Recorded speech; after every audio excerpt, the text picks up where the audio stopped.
what's up? It's Roelof here, mix coach at Hardcore Music Studio, and in today's video I'm gonna talk about 3 big mistakes that up and coming audio engineers are all making.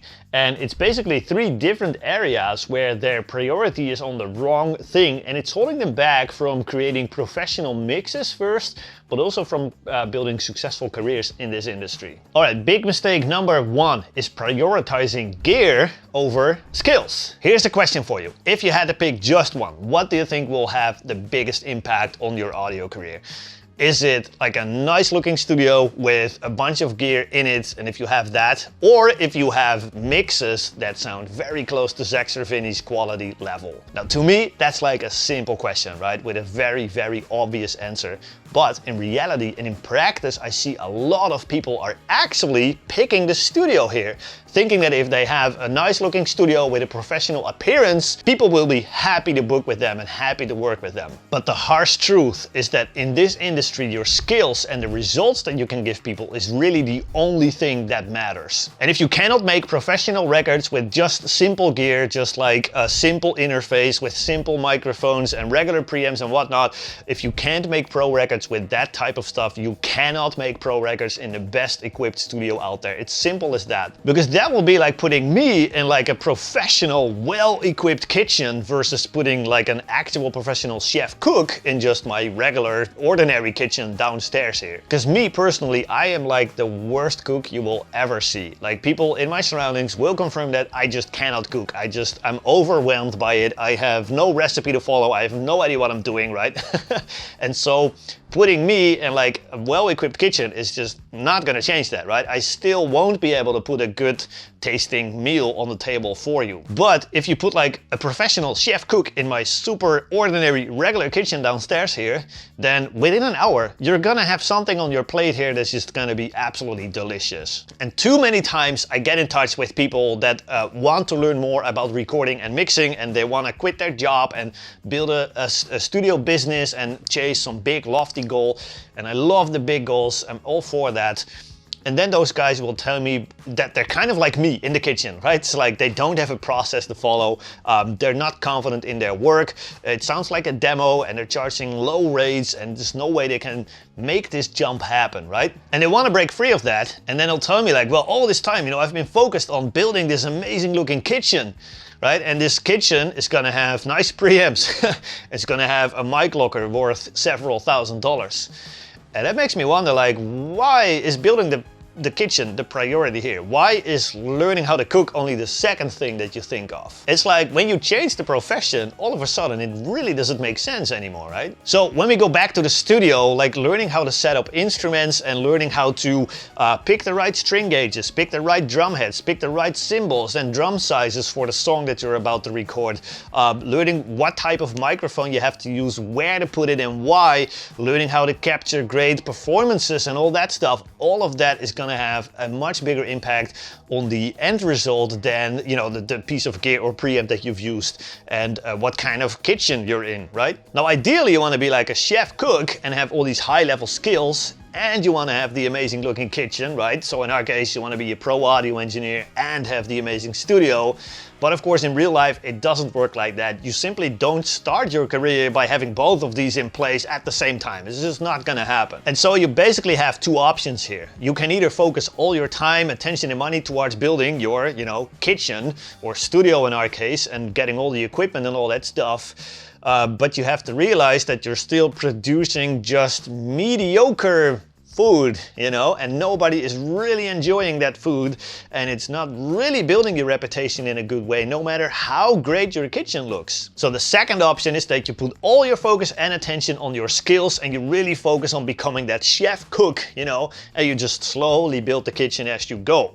Because that will allow you to deliver amazing tasting meals the entire time, which is exactly what people want from you and which is exactly what they pay you for. So when we bring that back to the studio, what is a much more effective way to build your studio business is just starting out with simple gear that doesn't break your bank, but focus all your time, attention, money, energy towards learning how to deliver productions that blow all of these gear-focused guys' demos out of the water. Because that way you'll be able to build your studio studio career much quicker, and it has everything to do with the second and third mistake that I'm talking about in this video, so keep watching. Alright, that brings us to the second big mistake that I see all up and coming engineers making, and that is prioritizing the mixing over the recording. So being a mix coach, that means I review dozens and dozens of mixes every single week for our students inside our paid community, but also on YouTube you've seen me doing mix reviews as well. And more often than not, the mixing itself is not even the biggest problem, but it's actually just the recording. And so my feedback ends up being about, you know, guitars being out of tune, sloppy vocal performances, just bad timing in the with the drums, or sloppy drum fills or whatnot. And it really doesn't matter how well you EQ or compress those things, they're just never going to sound professional. And so in those cases, if you simply throw better performed source tracks into the exact same mixing chain, it's instantly going to sound 10 times better. And to really make this case, I want to take you guys back to my days as a house painter. Like before I mixed records for a living, I've actually worked as a house painter for well over a decade, and you know, just working outside a lot of the time, just painting doors and window frames and whatnot. And what I've learned in my years as a house painter is that the prep work is equally, if not more important than the actual final coat of, like, you know, the nice looking gloss paint. Like, no matter how good of a house painter you are, we can all imagine that putting a final coat of gloss paint over this piece of this bad looking piece of window frame is not magically gonna result in it looking like this. And we all get that, right? Yet for some reason, this is exactly how a lot of guys are treating their recordings and their mixes. They'll just rush through the tracking, just getting an entire EP done in like a single weekend or even less than that, and then send the band home so they can sit down in this chair and tweak this mix for hours and hours and hours on their own. But really, no matter how many coats of that gloss paint you apply to that ugly piece of window frame, it's just never going to look smooth, right? You have to go back and prep it properly. And of course, the same thing applies in the studio, right? It's like, no matter how much you EQ or compress or tweak or whatever, if your raw recordings don't already sound 80% or more like a finished mix, then it really doesn't matter what kind of tricks you have up your sleeve in the mixing. It's just not gonna be professional. And we all know this to be true, right? You read this everywhere online. Like, everybody agrees you have to get it right at the source, and it becomes even more obvious when you put it like this with the broken window frame and the good looking one like this. It becomes more obvious that all the magic happens before you even start mixing, yet very few people actually put this into practice. Like, I keep hearing bad sounding source tracks that are being polished up just everywhere. And I know YouTube is not much of a help there neither, right? Because for every single video that you can find about tracking, you can find at least 25 that are about mixing, so that is not a good thing. But I'm just saying, in your next project, if you find yourself in the tracking stage, wanting to take shortcuts, thinking to yourself like, oh, I can probably replace that crappy drum fill later, or reamp those guitars, or tune them after the fact with Melodyne or whatever like that. Just think about these two images again, right? Think about how you're trying to polish up this amazing broken piece of window frame. So it's not gonna be professional, right? You just have to get it right at the source at all times. No shortcuts, no excuses. Alright, big mistake number 3, it is prioritizing profit over portfolio. Now this one needs a little bit of extra explanation. Some of the wrong people will probably hear me say that and think like, well, you just want me to work for free or whatever, and that's obviously not what I want for you at all, right? And the problem is not so much focusing on making profit, but it's on making profit way too early in your journey, like right from the beginning. How I see it is that there's a time and a place for everything. And the start of your career is really not the right place to worry about making as much money and as much profit as you can. Yet I see this constantly among engineers that, you know, want to build a business and quit their day jobs and all that stuff, and they're taking their first steps towards that. And I know they're focusing on the wrong thing when they start asking me questions like, hey, I want to start working with clients. How much should I be charging for them? Or like, I'm thinking about charging X amount. Do you think that's good? Do you think that's too high or too low or whatever, right? Or when they ask like, well, you've heard my mixes, right? Like, how much are they worth right now? Is it like 500 bucks? Is it like 300 bucks? what should I charge, right? And I get it, right? It's just partly just that insecurity of like, hey, I don't want to overestimate myself, but I also don't want to sell myself short, and I want to make sure that I do the right thing. And I get that, but it's also totally the wrong question at the wrong time. Because let me say this again, when you're in that kind of like startup phase where you're just really focused on building that first kind of circle of clients around you, then making profit is really, really not important. In that phase of your career, what matters most by far is just, well, first and foremost, actually going out there and trying to create that first circle of happy clients. So instead of sitting in your chair tweaking compressors for hours, actually going out into the real world, trying to make connections with people and trying to get them to say yes to working with you. That is the first massive priority. And then secondly, all of those projects should be treated as big portfolio pieces and not so much as big profit opportunities. And that's simply because if I have to kind of summarize the entire client acquisition process in this industry in just 2 words, it is simply building trust.